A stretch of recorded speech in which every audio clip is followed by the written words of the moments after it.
नमस्कार। हिंदी कहानी पॉडकास्ट में आपका स्वागत है। लीजिए प्रस्तुत है मिथिलेश्वर द्वारा लिखित कहानी हत्यारों की वापसी। रात के 12 बज रहे हैं। तेगा, सीगू और गणपत तीनों दबे पांव धीरे धीरे आगे बढ़े जा रहे हैं। वे शहर की उस मुख्य सड़क को पार कर चुके हैं जो रात भर चलती रहती है। वे शहर के उन स्थानों और मोहल्लों को लांघ चुके हैं जहां रात होती ही नहीं, बिजली की दूधिया रोशनी और सरगर्मी बनी रहती है। चलते चलते वे शहर के पश्चिमी हिस्से की तरफ उस मोहल्ले में आ गए हैं जो शहर का सबसे उपेक्षित मोहल्ला है। वहाँ की गलियों में रोशनी का कोई प्रबंध नहीं। रास्ते ऊबड़ खाबड़, कच्चे पक्के मकान, बीच बीच में कुछ झोपड़ियाँ भी हैं। सीलन भरी गलियाँ, किनारे की नालियों से आती तीखी दुर्गंध। यह मोहल्ला शहर के मजदूर, मेहतर, रिक्शा चालक तथा छोटी मोटी नौकरियां करने वाले उन लोगों का है जो शहर के दूसरे मोहल्लों में ऊंचे किराए नहीं दे सकते। अपने साथियों के साथ गणपत तेजी से आगे बढ़ रहा है। लोग सो चुके हैं। घर के दरवाजे और खिड़कियां बंद हैं। रात के सन्नाटे में पूरे मोहल्ले का सूनापन गणपत को अच्छा लगता है। ऐसे में काम बड़ी आसानी से हो जाता है। गणपत को जब कभी रोशनी और सरगर्मी वाले मोहल्लों में काम करना होता है तो बड़ी फजीहत होती है। एक काम में कभी कभी तो पूरा महीना लग जाता है। कितनी साजिशें और कितने षड्यंत्र उसे रचने पड़ते हैं। लेकिन इन मोहल्लों में तो वह चुटकी बजाकर काम कर लेता है।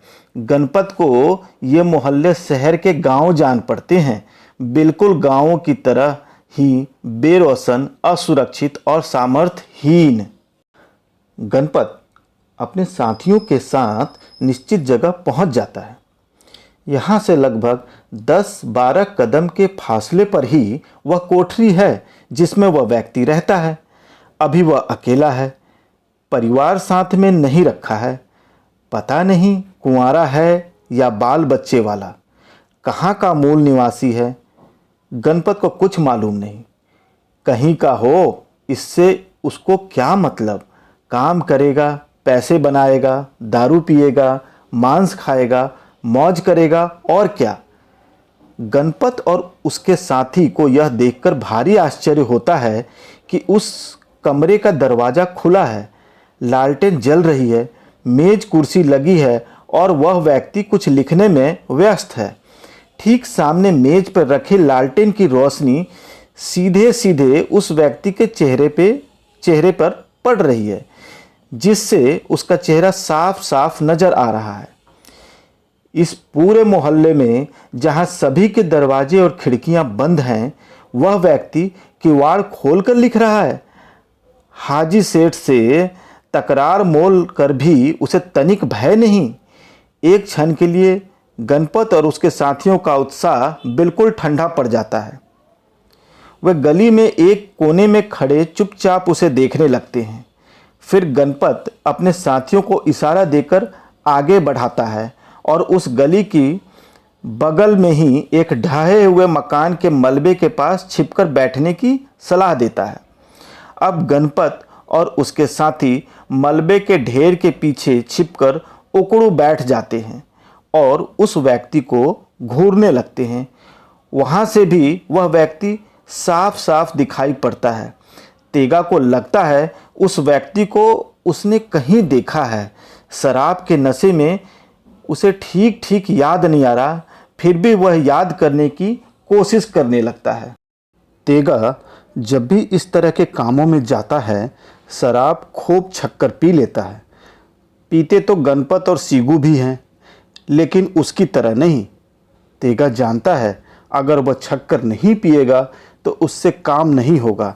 ऐसे काम भला होश हवास में कभी होते हैं। तभी गणपत फुसफुसाता है।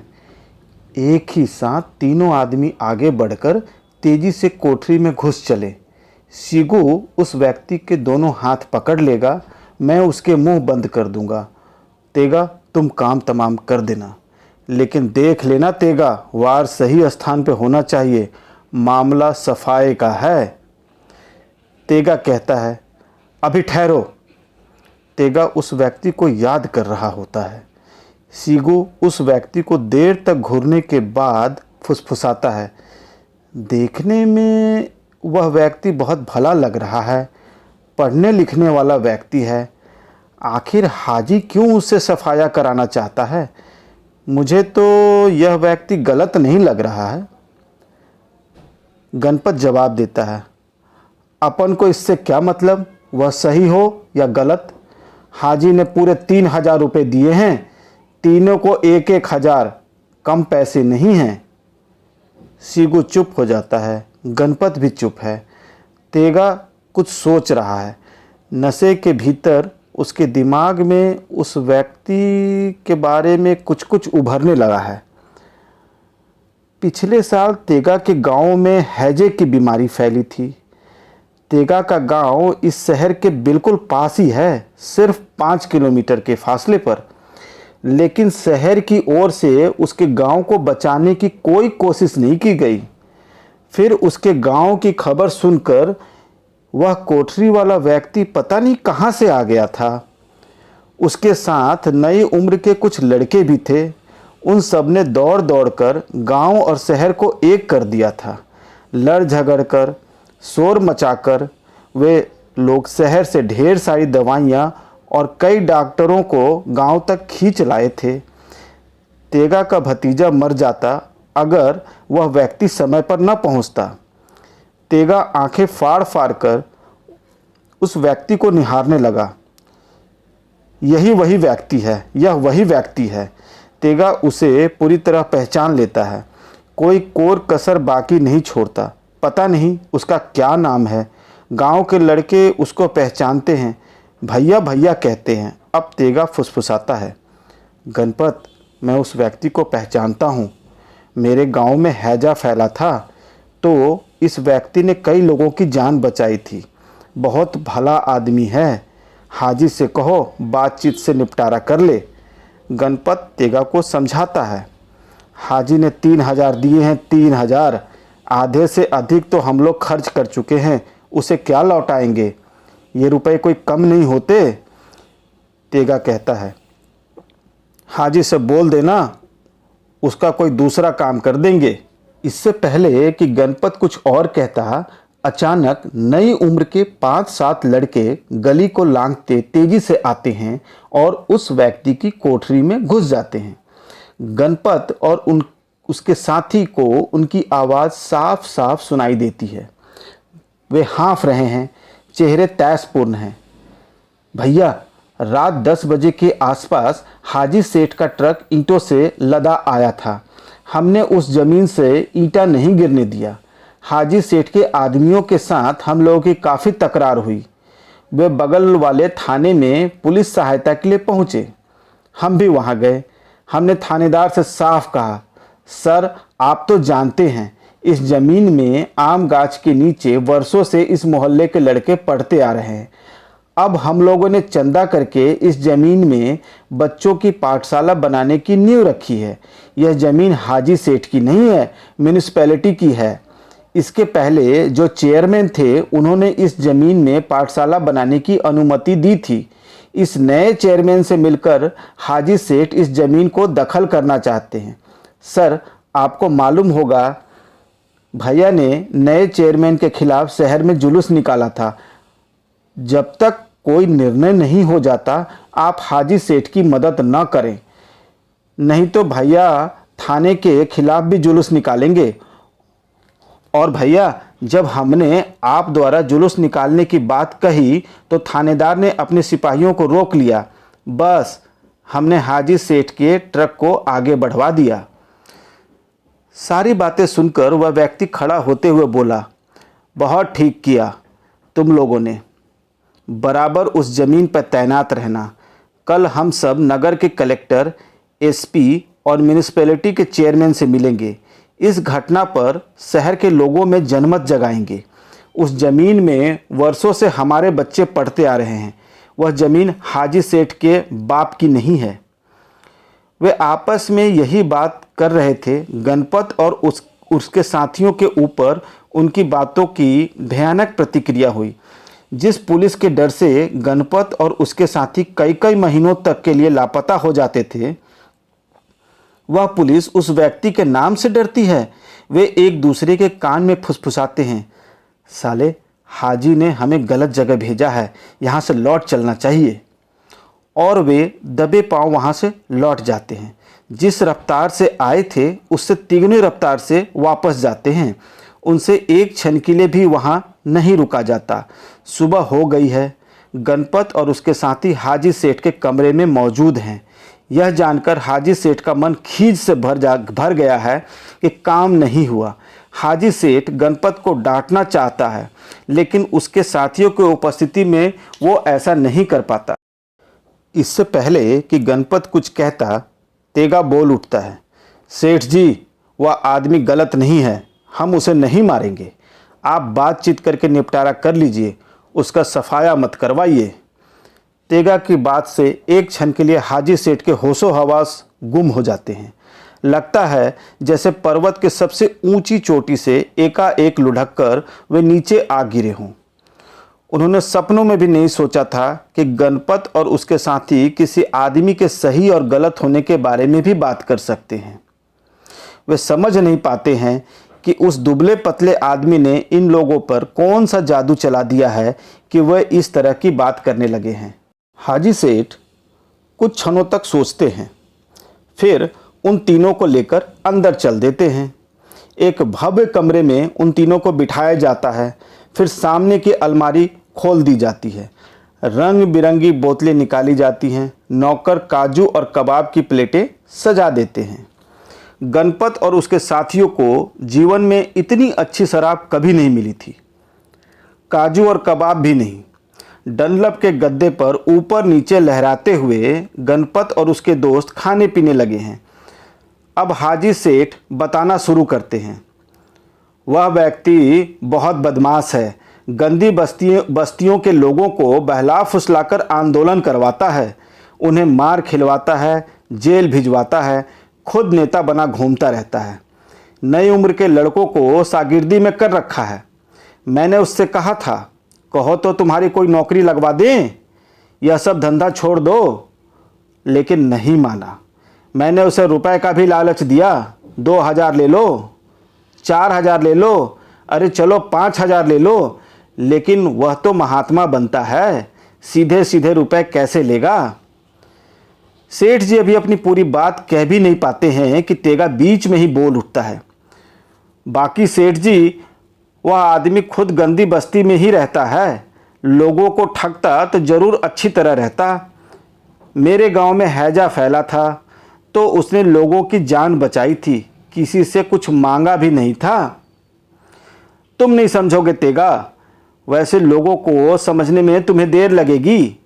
आखिर मैं तुमसे ही पूछता हूँ, वह ऐसा क्यों करता है। मैं कुछ करता हूँ धन दौलत के लिए। दुनिया का हर आदमी धन दौलत पाने के लिए ही कुछ कर रहा है, फिर वह ऐसे ही क्यों कुछ करेगा। बहुत बड़ा राज है, तुम नहीं समझोगे। तेगा चुप हो जाता है। सेठ जी की बातों का उसके पास कोई उत्तर नहीं होता। फिर भी वह कहता है, ठीक है सेठ जी, लेकिन उस आदमी का सफाया मत करवाइए, समझा बुझाकर रास्ते से हटा दीजिए। मैं सब कुछ करके देख चुका हूँ तेगा, अंत में यह निर्णय किया है, तुम समझा कर देख लो, तुम्हारी सब बातें वह मान जाएगा, लेकिन जब असल बात पे आओगे तो वह तुम्हारी एक भी नहीं सुनेगा। हाजी सेठ देर तक उस व्यक्ति को बदमाश, गलत और ओछा साबित करने लगे। धीरे धीरे तेगा और उसके साथियों पर शराब की खुमारी छाने लगी। उनके अंदर की हिंसक प्रवृत्तियां जागृत होने लगी। उनके चेहरे के बदलते भावों को पढ़कर हाजी सेठ को खुशी होती है कि उनकी बात का उन पर असर होने लगा है। अब वे अपनी दूसरी अलमारी खोलते हैं। हरे पीले नोटों की गड्डियां सामने आ जाती हैं। वे बोलते हैं, गणपत, पिछली दफ़ा 3000 रुपये दिए थे, याद है ना। हाँ हाँ हाँ, याद है सेठ जी। लो, ये और 6000 रुपये रख लो, आज रात काम हो जाना चाहिए। गणपत और उसके साथियों को एक मुश्त इतनी बड़ी रकम कभी नहीं मिली थी। वे नोटों को छिपाकर रखने लगते हैं, फिर चल देते हैं। शराब का नशा अपने पूरे रंग में खिल चुका है। शराब भी इतनी उम्दा हो सकती है, उन्होंने पहले कभी नहीं सोचा था। दूसरी रात गणपत और उसके साथी पुनः उसी जगह पर पहुंच गए हैं। मलबे के ढेर के पीछे से छिपकर वे कल की ही भांति देखते हैं, लेकिन आज दरवाज़ा बंद है। गौर करने पर पाते हैं दरवाज़ा भीतर से नहीं, बाहर से बंद है, ताला लटक रहा है। उन्हें लगता है वह व्यक्ति कहीं चला गया है। सीगू कहता है, आज जतरा ठीक नहीं है, वह आदमी कहीं चला गया है, शायद उसे मालूम हो गया है। गणपत कहता है, नहीं, मालूम कैसे होगा, हम तीनों के सिवाय और कोई थोड़े ही जानता है। हाजी सेठ की बातें सबको मालूम नहीं होती हैं। वह आदमी आता ही होगा, कल भी तो इतनी रात गए तक पढ़ रहा था। तेगा नशे में जमाइयाँ लेता रहता है।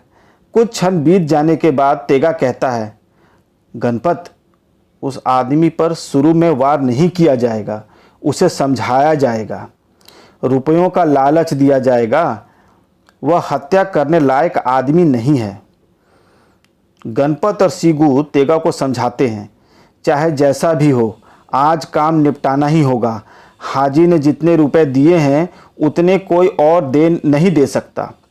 तेगा कहता है, ठीक है, लेकिन मैं उस आदमी को धोखे से नहीं मारूंगा, उसे समझाऊंगा, अपनी बात मनवाऊंगा। नहीं मानेगा, लड़ाई झगड़ा करने पर उतारू हो जाएगा, तब उसे मारूंगा। को तेगा की यह योजना बिल्कुल नई लगती है। इस तरह से तो उन्होंने कभी कोई काम नहीं किया है, लेकिन सीगू तेगा की बातों से सहमत है। गणपत चाह कर भी कुछ नहीं बोल पाता, जानता है बिना तेगा के वह कुछ नहीं कर सकता। रात लगभग 1 बजे के आसपास वह व्यक्ति आता है। ताला खोलकर अंदर घुसता है, लालटेन जलाता है, कपड़े बदलता है, फिर एक लोटे में पानी लेकर बाहर निकलता है, हाथ मुंह धोता है, फिर अंदर चला जाता है। अब तेगा, सीगू और गणपत मलबे के ढेर के पीछे से उठकर चल देते हैं। ऐसे कामों में तेगा हमेशा चुपके से जाता था और संकित दृष्टि से अगल बगल ताकता रहता था, लेकिन इस बार वह बिल्कुल निर्भीक होकर जा रहा है। लग ही नहीं रहा है कि वह किसी का सफाया करने जा रहा है। दरवाजे पर पहुंचकर अंदर बैठे उस व्यक्ति को संबोधित करते हुए तेगा कहता है, भाई साहब, हम लोग आपसे कुछ बात करने आए हैं। तेगा और उसके साथियों को लगता है कि यह सुनकर वह व्यक्ति डर जाएगा, क्योंकि इतनी रात गए बिल्कुल अपरिचित लोगों का आना तो ठीक नहीं। लेकिन वह व्यक्ति तनिक भी नहीं डरता, कहता है, आप लोग अंदर आ जाइए। तेगा और उसके साथी अंदर घुस जाते हैं। कमरा बहुत ही छोटा है। एक मेज और एक कुर्सी के अतिरिक्त बैठने सोने के लिए कुछ भी नहीं है। उस कमरे के आधे हिस्से में किताबें रखी हैं। तेगा और उसके साथियों ने किसी एक व्यक्ति के पास इतनी किताबें पहले कभी नहीं देखी थी। वे हैरत से पहाड़ की तरह लगी किताबों के ढेर को देखते रहते हैं। किताबों के पास ही कमरे के शेष भाग में ज़मीन पर एक चटाई बिछी हुई है। चटाई पर एक दरी है, शायद वह व्यक्ति इसी पर सोता है। तेगा और उसके साथियों को वह व्यक्ति दरी पर बैठने का संकेत करता है। वे तीनों दरी पर बैठ जाते हैं। वह व्यक्ति भी कुर्सी से उतरकर उन तीनों के पास ही दरी पर आ जाता है। तेगा कहता है, क्यों, आप कुर्सी पर बैठिए। वह व्यक्ति जवाब देता है, आप लोग उम्र में मुझसे बड़े हैं, मेरे बड़े भाई के समान हैं।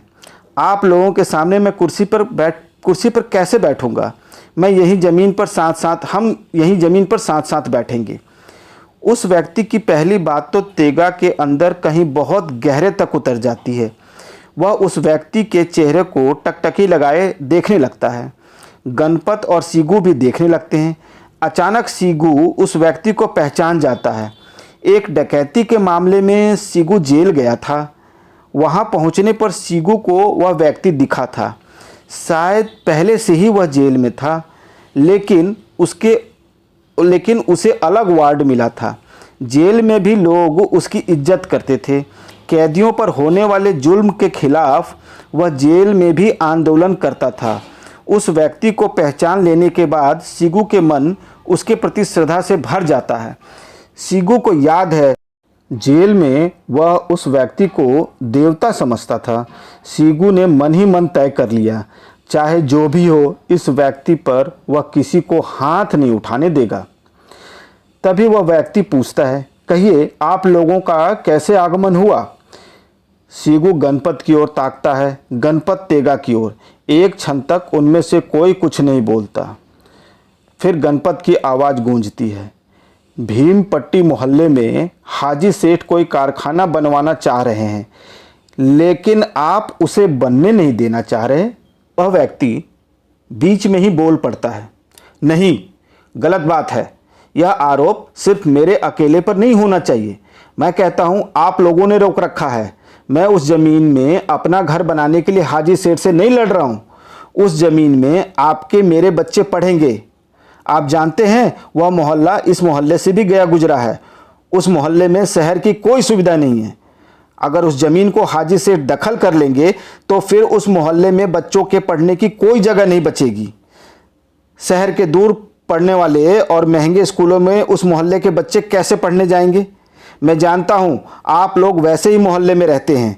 हाजी सेठ के मोहल्ले में आपका घर नहीं है। हाजी सेठ आपके अपने हाथों से आपके घर को उजड़वाना चाहते हैं।